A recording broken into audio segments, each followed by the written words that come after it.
Magandang umaga mga kapatid kay Kristo. Tayo ngayon ay dadako sa pagbigay ng mga baon natin ng bersikulo. At kung sino ay mayroon testimony, sharing, okay lang. Dahil ito ay gawain sa isang maliit na grupo. Yung i-share natin yung biyaya ng Panginoon sa ating buhay. Salamat na pala sa mga nag-like.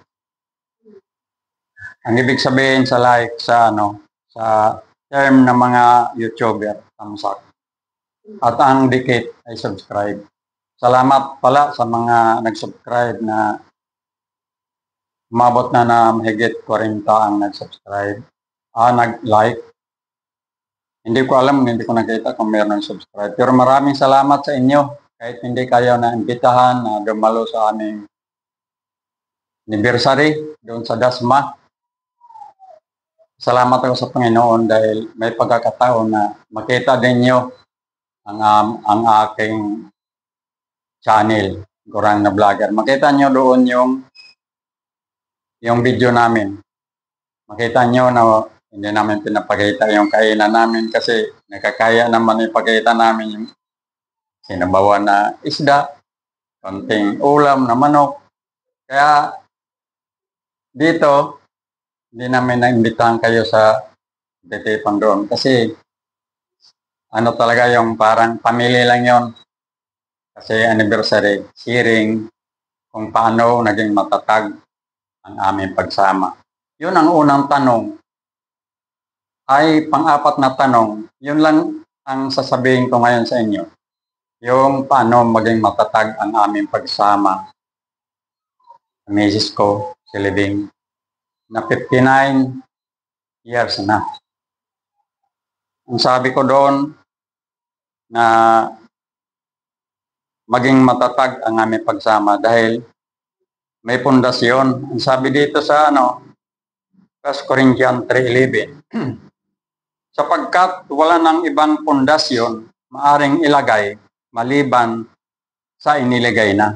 Walang iba kundi si Jesucristo. Kaya yung pundasyon na ilagay sa aming pagsasama, ang message ko ay si Kristo. Kasi yun ang sabi ni Apostle Paul na walang iba na inilagay kundi ang pundasyon ni Jesus Christ. Hindi ba si Jesus Christ ay solid rock? Batong buhay.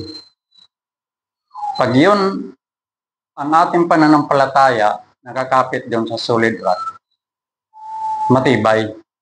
Ang isang bangka, kung nakakapit doon sa bunginan, madali matangay sa agos ng dagat at dali matangay sa hangin. Yung mga pagsubok sa ating buhay, mga kapatid ko kay Kristo.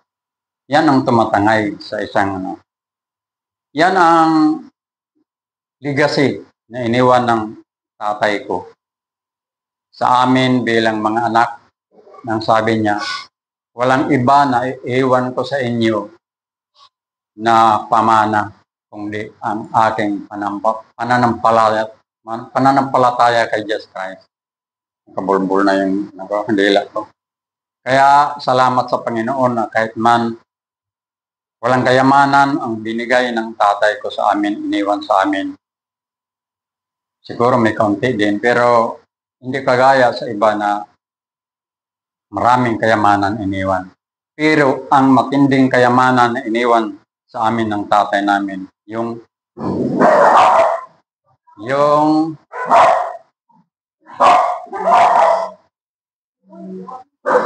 legacy ng pananampalataya. Yun ang matindi na iniwan ng tatay namin. Walang iniwan sa amin na kayamanan na mga lupain, mga pira, kundi matindi yung iniwan ng aming tatay. Sabi dito, dahil siya ang pundasyon sa aming buhay. Sabi dito sa 1 Corinthians 3:11, sapagkat wala ng ibang pundasyon maaring ilagay maliban sa inilagay na. Walang iba kundi si Jesucristo. Yan ang bersikulo na aking binigay ngayon na mayroon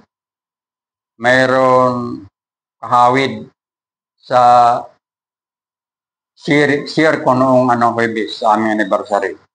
Kaya maraming salamat sa mga nanonood at nag-like. Ito ay malaking tulong bilang isang content creator dahil matindi ang higpit ngayon ng YT dahil kung ikaw ay malapit na makapasa, malapit ka na mag-graduate sa YouTube, mahigpit sobra ang YouTube. Kaya maraming salamat sa nandito ngayon na nakasama ko sa sharing time.